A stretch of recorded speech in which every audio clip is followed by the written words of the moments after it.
I'm in bed right now and I checked my temperature and it's over 100 degrees Fahrenheit. I might have influenza. I'm going to stay in bed till I feel better.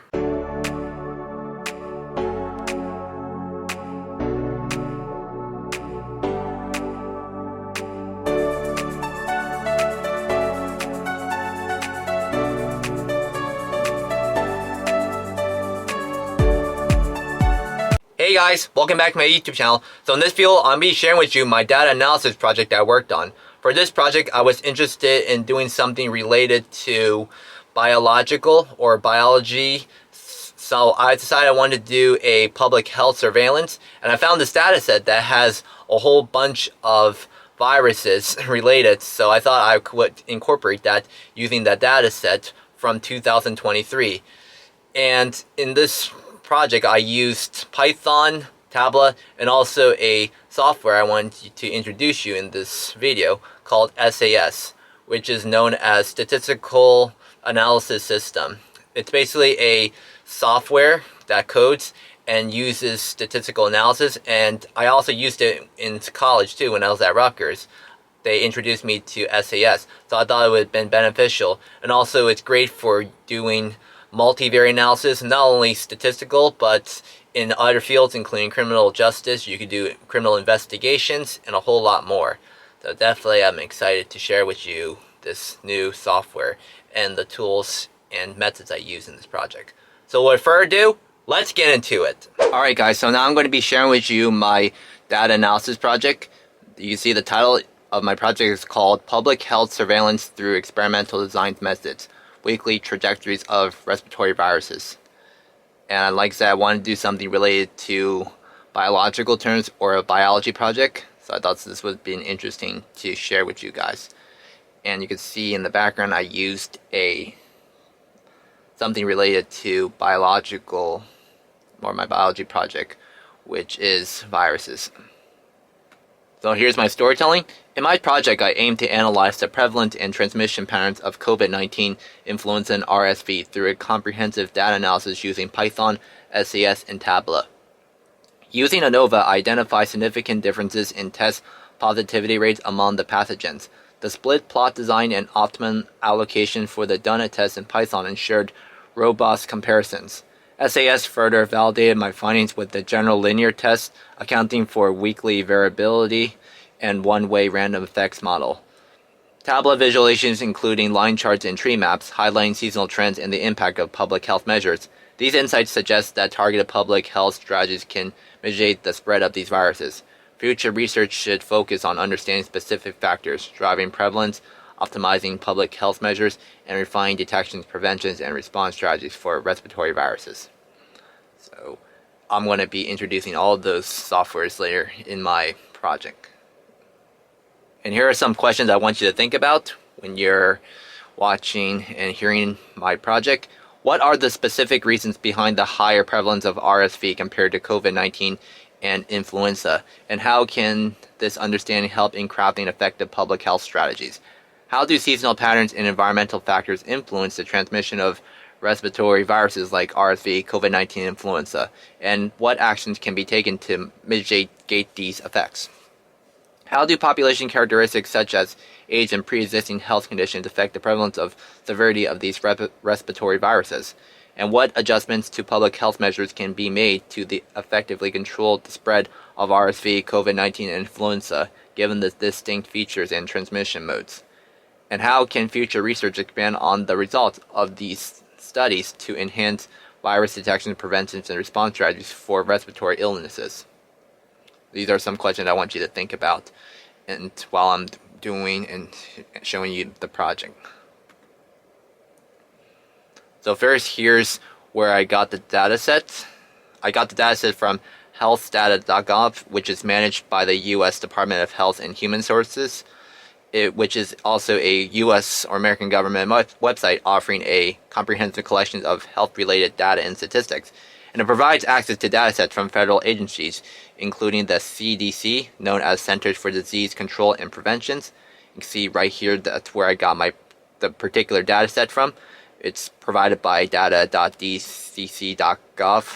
and it also provides NIH, which is National Institutes of Health, and FDA, Food and Drug Administrations.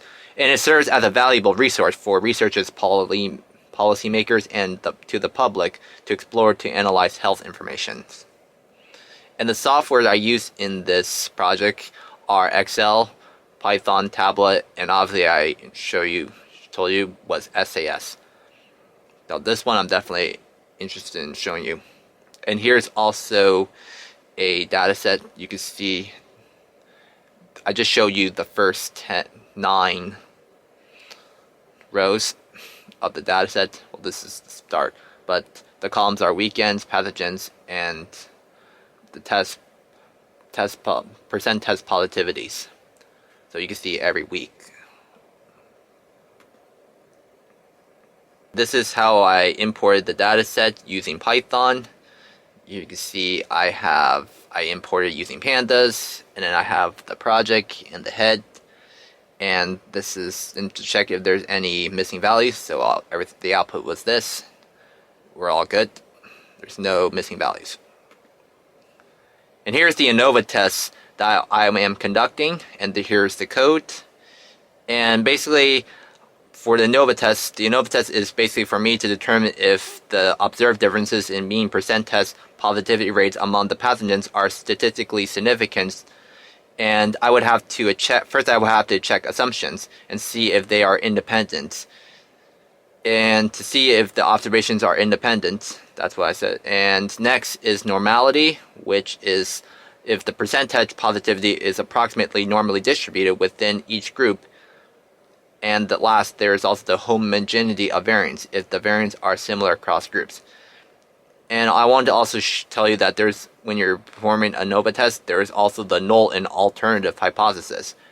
And the null hypothesis states that there is no significant differences in the mean percent test positivity rates among the different pathogens, or COVID-19, influenza, and RSV. And mathematically, it can be written as H0 is the mean of COVID-19 is equal to the mean of influenza is equal to the mean of RSV.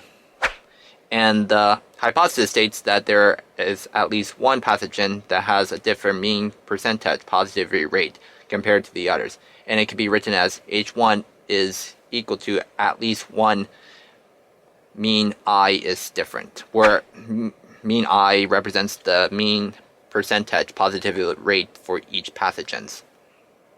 You can see there's a code, and I have the output right here.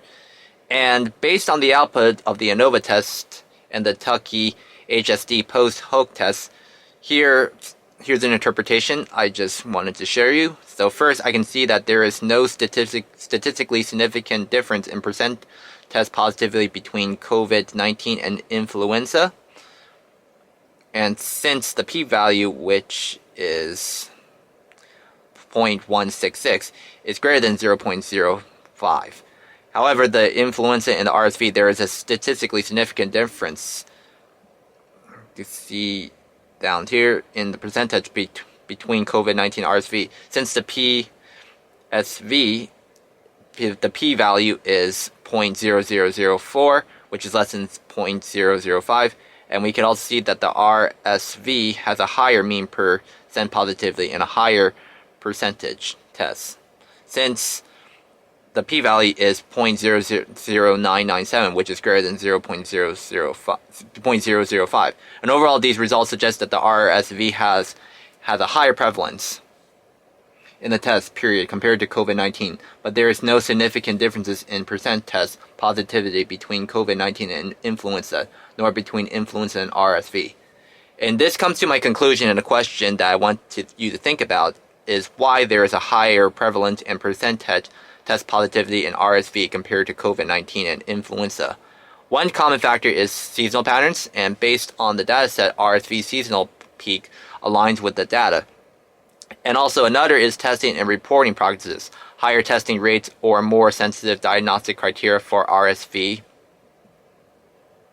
Another is called a population demographics, which is predominantly affecting young children and possibly more prevalent in certain regions. And finally, there's also an impact of public health measures, meaning that there are differential effects of vaccinations and non-pharmaceutical interventions. So understanding these factors helps in interpreting the ANOVA results and provides insights for public health planning and interventions. The next design I used is the split plot design. And the split plot design is a type of experimental designs that involves a combination of whole plots or larger experimental units and subplots or smaller experimental units. And it's useful when there are factors that are not easily changed or randomized across all experimental units. So the factors in my data are the main plot factors as time, or in other words weeks, which represents larger experimental units, which are much harder to control, and subplot factors as pathogens, or COVID-19 and influenza, RSV, which represents smaller experimental units, which are individual pathogens tested within each week, which can be controlled more frequently. Now here's the code that I wrote, and using Python, this is the split plot design, and here's the output, and you can see the mixed linear model regression results.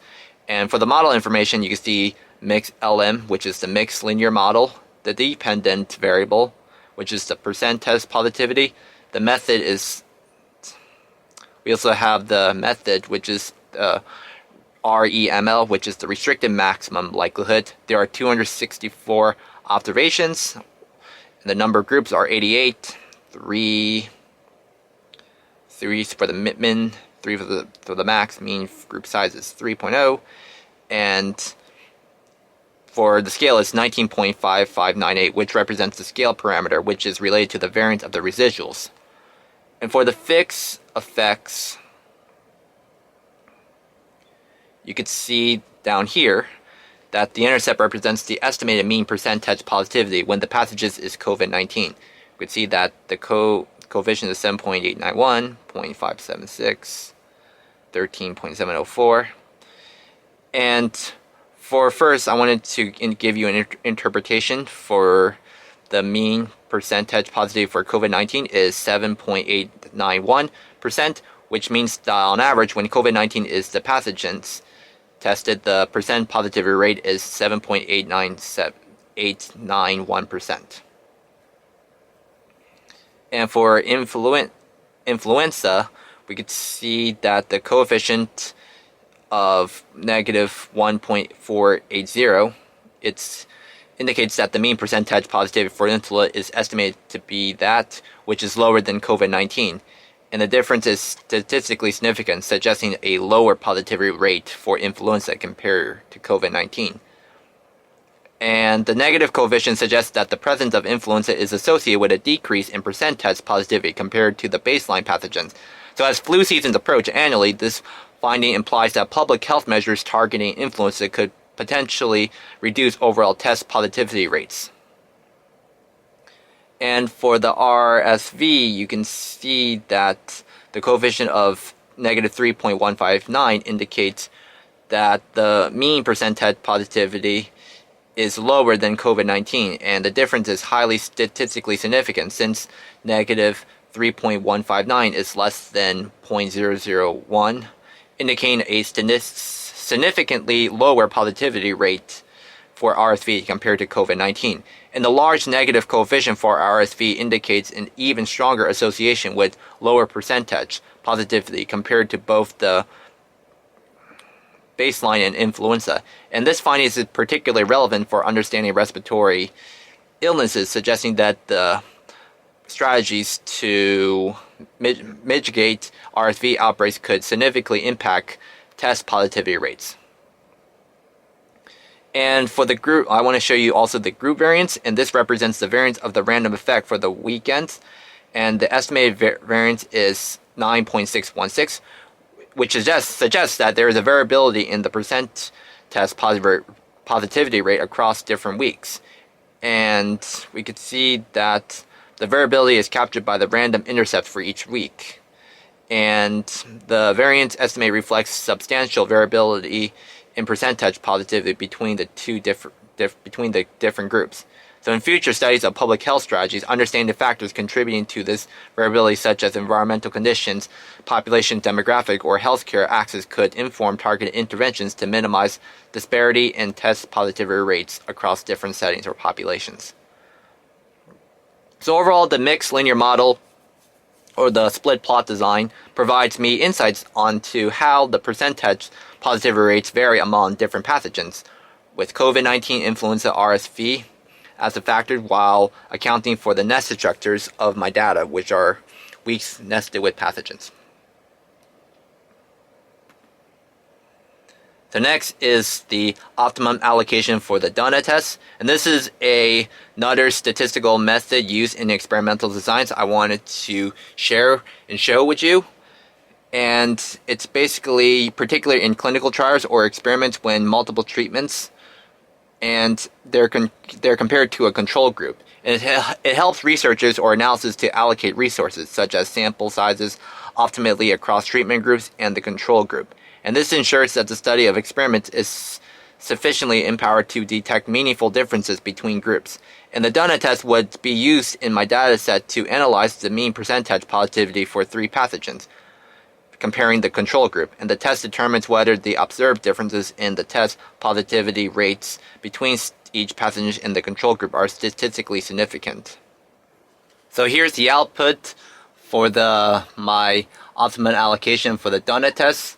You can see that each pathogen has been observed in 88 samples or groups, indicating consistent sample size across all pathogens categories. And you can see that the mean percent test positively decreases in the order where COVID is the greatest, then influenza, and then RSV. And this suggests that on average RSV is associated with the lowest percent test positivity among the 3 pathogen studies. And influenza shows that the highest variance, which is 51.4, indicates greater variability in percentage positivity when compared to COVID-19, which is 9.25. And RSV, which is 26.87. And this variability could be due to factors such as seasonal fluctuations, different strains, circulations, or varying responses to interventions. So this is the part where I wanted to show you. This is the SAS, and basically this is me importing the dataset using SAS. This is what it is. You can get it online or on the website. This is the output. So here's the general linear test using SAS, and the general linear test is another statistical analysis method I decided to perform, which is used to test hypotheses about relationships between variables, and allows researchers to determine whether there is a significant linear relationship between one or more independent variables, which are the predictors, and the dependent variables, which are the outcomes. And this output provides evidence that the respiratory virus pathogen significantly affects the pathogen's positivity of tests for viral respiratory pathogens. And however, the model's explanatory power is limited, indicating the potential influence of other unmeasured factors. You can see here there's also the Levene's test for homogeneity of variance, which is used to assess whether the variance of percentage positivity across different levels of pathogens are equal or statistically significantly different. And the overall results suggest that there are statistically significant differences in the variance of percentage positivity across the different levels of pathogens. And this violation of homogeneity of variance assumption implies that the variances are not equal across groups. When conducting subsequent analysis, including ANOVA, it may be appropriate to consider methods that account for unequal variances. And techniques are Welch's ANOVA. And here's an interpretation focusing on the mean, standard deviation, and sample size for each pathogens. And you can see that the percentage positive for COVID-19 is 7.89. We can see the standard deviation 3.04. This suggests that on average, sampling testing positive for COVID-19 exhibits a relatively moderate level of test positivity, with relatively low variability around the mean within the sample. But in contrast, the mean percent test positivity for influenza is slightly lower at 6.41%, but this with a higher standard deviation of 7.17 approximately. And this indicates that the test positivity rates for influenza vary more widely compared to COVID-19 within the same sample size. And RSV shows the lowest mean percent test positivity among the 3 pathogens at 4.73%. And the standard deviation of 5.18 suggests moderate variability around the mean within the RSV positive samples. So here's an interpretation based on the box plot. You can see I wrote out the code, and you can see there's the box plot of the distribution of percent test positivity. On the x-axis, I labeled pathogens, and on the y-axis, I labeled percent test positivity. You can see the box plot for COVID-19, influenza, and RSV. And first, for COVID-19, we see that the median percentage is 7.89, with a moderate spread of data points, you could see, and an IQR, the intercornal range of 2.07%. And the box plot shows that the medium is relatively stable, and there are periods of factors leading to higher positivity rates. For influenza, the median percentage is lower than COVID-19 at 6.41%, like I said, but the data shows a widespread of IQR approximately 4.13%, and there is a variability in positivity rates, possibly influenced by seasonal flu strains or vaccination effectiveness. And for RSV, we could see that there are, like I said, there's a positivity at 4.73% with a similar spread, and the interquartile range is 3.74. And I can also see that the RSV has outliers right over here, suggesting that occasional spikes in positivity rates due to high or low case from the outbreak. And the lower medium indicates generally lower positivity rates compared to COVID-19 and influenza. So here's a graph of the least square means for pathogens, and you could see on the X there's the influenza, and the Y there's the percent test positivity of the least square means. And you can see that 7.89 for COVID-19 indicates that the percent of tests positive for COVID-19 is higher. It's the highest, actually. And then for influenza is 6.41, which is a moderate level of positivity, and RSV is 4.73 right down there. And then up here there's also the least squared pairwise comparisons. And the pairwise comparison for p-values indicates the significance of the difference between the LS means of each pair of pathogens. But we see that COVID versus influenza is 0.660, suggesting that the difference in LS means between COVID-19 and influenza is not statistically significant. And we can see COVID versus RSV, which is 0.0004, indicating a statistically significant differences between the LS mean of COVID-19 and RSV. And influenza versus RSV, we can see the p-value is 0.0997, suggesting that the difference in LS means between influenza and RSV is not statistically significant than at 0.05 level. But it's closer to being significant compared to the differences between COVID-19 and influenza. So some of the conclusions I can make is that higher test positive for COVID-19 has the highest LS mean percent test positivity, significantly higher than RSV. And this suggests that COVID-19 remains a prominent respiratory pathogen with a higher rate of positive testing, highlighting the ongoing need for monitoring and controlling its spread.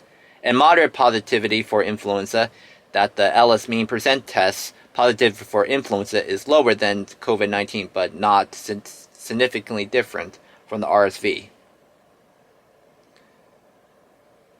And we can see the RSV has the lowest LS mean percent test positivity, significantly lower than COVID-19.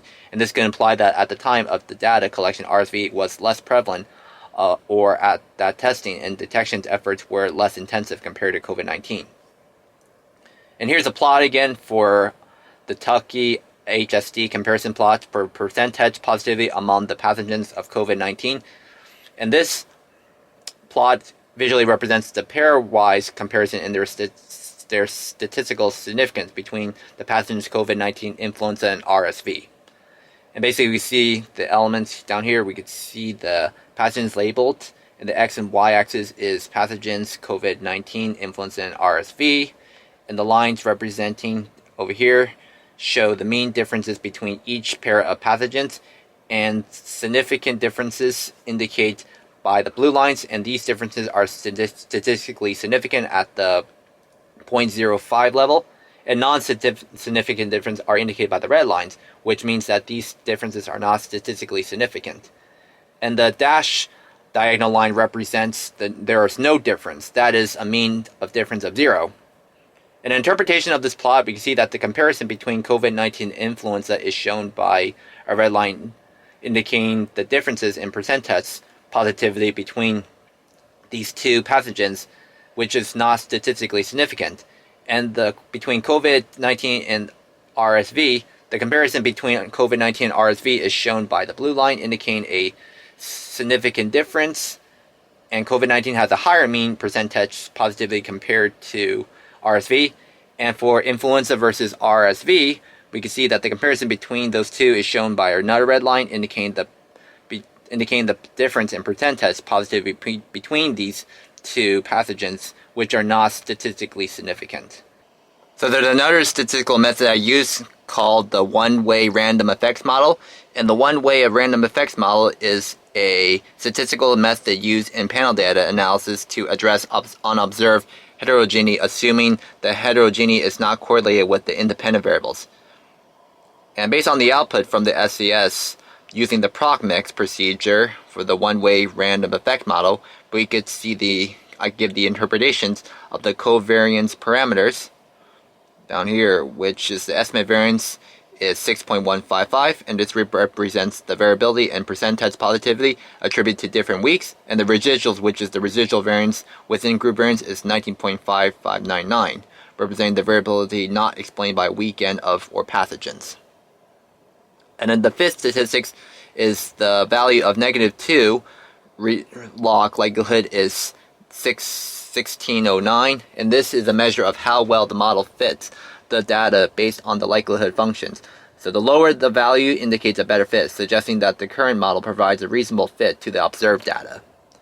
In the ISC, or in other words, alki information criterion, and the AIC value is 1613, and the lower AIC value indicates a better balance between model fit and complexity. And it also suggests that the current model is relatively parsimonious while providing a good fit to the data. And the AICC is the corrected alki information criteria is 1613.1, and it's very close. It's actually close to the AIC, indicating that the correlation for small sample sizes or large numbers of the parameters have a minimal effect in this case. And the BIC, which is the Bayesian information criteria, is the value has 1618, and like AIC, a lower BIC values indicate a better model fit. And the BIC tends to penalize complex models more than the AIC, so the fact that it is slightly higher than the AIC suggests that the model may be slightly overfitting but still provides a reasonable fit. And here are the three types of fixed effects: the num-df, the den-df, the f value, and the p is greater than f. And the type 3 test evaluates the significance of the fixed effects, and these results indicate that there is a statistically significant effects. And the value is 11.24, and the p-value is less than 0.01, and this suggests that there is a significant differences in percentage among the three pathogens. So overall, we can see that the one-way random effects model suggests that weeks and significantly contribute to the variability in the percentage positivity, and this indicates that the time at which the tests were conducted different weeks impacts the results. And the fixed effect analysis, or the pathogens, shows that there are significant differences in percentage positivity among COVID-19, influenza, and RSV, and these differences are not due to random chance but are statistically significant. And this information is valuable for understanding how different pathogens contribute to the positivity rates over time, and can inform public health strategies and interventions tailored to specific pathogens. And this basically analysis provides the insight to both the temporary variability, week-to-week changes, and the differences among pathogens, which is crucial for public health decision making and resource allocations. Here's a continuous line chart that I used using Tableau, and the graph appears to show the trends in the test positivity, You can see on the x-axis I label date, and then on the y-axis I label percent test positivity, and the title is called Overview Trends in the Test Positivity for Respiratory Pathogens over a period from October 2022. I just listed that to all the way to June 2024, even though you can't see the October on there, but it starts on October 2024. And I use the pathogen type, and the colors represent, RSV represents orange, influenza represents the color green, and COVID-19 represents the color yellow. And some insights that came to mind when I see this graph is that first, you can clearly see that influenza, the green line, peaks at 112.11, and then to December 2022, it starts to decrease drastically in January 2023. And one of the reasons is that there are seasonal trends in holiday seasons. And December typically includes holiday gatherings, travels, and social events. That's where a lot of people like to do and celebrate, which can lead to the increased contact with transmissions opportunities, which contribute to a spike in cases. And I also noticed that the lines show a low and relatively constant percent positivity rates during the summer. So like in June, July, August, May, or late spring and in all of June. But one of the reasons is that there's weather conditions, and warmer weather and higher humidity levels during spring and summer reduces the transmission of respiratory viruses, and many viruses, including influenza and RSV, thrive in colder conditions. Then it starts to increase back again in the following year, in December 2023. And I could see that there's a common trend in the pattern. So also here's the weekly trends using a discrete line chart. Pretty much the same, but I analyzed it. Same with this in 2024. And this one I wanted to show you, and this is a tree map that I use using Tableau, showing the total percent positivity. And here I use the colors red to white, where white is 0 and red is the max to 120 and 0 is the min. And white represents 0 and the red represents red. And you can see that there is a tree map showing the total percent test positivity in 2022. And also the tree map is useful for showing hierarchy data and the relative sizes of the various categories within the hierarchy. And you can see that the color range, like I said, the red is 120 and the white is 0. And I can see that influenza in December 22 caught my attention, which is the positivity rate is 112, which indicates a higher rate of transmission and is aligned with the seasonal peak observed based on the line chart. This is interesting. And here's one for 2023 and 2024. And the white means that there is no transmission. There's no low transmission rate. So as I mentioned before, is the seasonal patterns. So for RSV has a higher prevalence compared to COVID-19 and influenza, and factors including seasonal trends, populations, and public health measures. And for RSV typically peaks in the late fall and winter months, and the data from the beginning in October 22 correspond with the beginning of the RSV seasons, even though there was a huge spike in influenza in December 2022, based on the line chart using Tableau I show you, which could explain its higher prevalence compared to COVID-19 and influenza during the time. But for COVID-19 and influenza seasonality, COVID-19 does not have a strict seasonal pattern, although some increases have been observed in colder months. And influenza typically peaks in the winter months as well, but many have been affected by other factors, including vaccination rates and public health measures. And population demographics is also another factor, which can include age and locations, and RSV predominantly affects young children, particularly infants, and it can cause severe illnesses in this age group. And if the test population include a high proportion of children, this could result in higher RSV positivity rates. For locations, even though the dataset does not provide the geographic locations, RSV prevalence might be due to different environmental conditions, such as population density or healthcare access in different regions and even worldwide. If it was provided, I could analyze the data from various geographic regions of the USA and other countries, which could help understand if the observed patterns are consistent across different countries or if there are regional variations in pathogens prevalence. And I would definitely use a map visualizations in Tableau or Power BI. And for the public health measures, there are impacts including vaccinations, where COVID-19 and influenza have widely available vaccines, and that can reduce infection rate and severity. In the absence of limited availability of an RSV vaccine means that the RSV might spread more readily in the populations. Also, for non-pharmaceutical interventions, or known as the NPI, wearing measures like wearing face masks, social distance, and lockdowns, which are the most beneficial and useful for COVID-19, might affect the spread of the influenza and RSV differently. But as these measures relax, we can see that RSV might have spread more rapidly due to the seasonal natures and the lack of immunity spread up in the populations. But overall, by comprehending the factors that lead to the higher prevalence of RSV and distinguishing them from those influencing COVID-19 and influenza, health authorities can effectively tailor these strategies to manage the impact of these respiratory viruses. And also, for adjustments to public health measures for the effective control, there are distinct features and transmission modes of RSV, and the focus is to be on infection prevention measures in healthcare settings and among vulnerable populations, and to limit efficiency of vaccines necessities other preventive strategies. And for COVID-19, emphasis is on universal masking, vaccination coverage testing, and contact tracing due to its high transmissibility and potential for severe outcomes. For influenza, there is annual vaccination campaigns targeting specific strains, coupled with public education on symptoms, recognition, and hygiene practices. And for public health strategy adjustments, there is integrated surveillance, which is a coordinating surveillance efforts across respiratory viruses to detect co-circulations and adapt response strategies accordingly. And we can all see that future research directions for enhanced virus detection, prevention, and response, including research opportunities and enhanced strategies.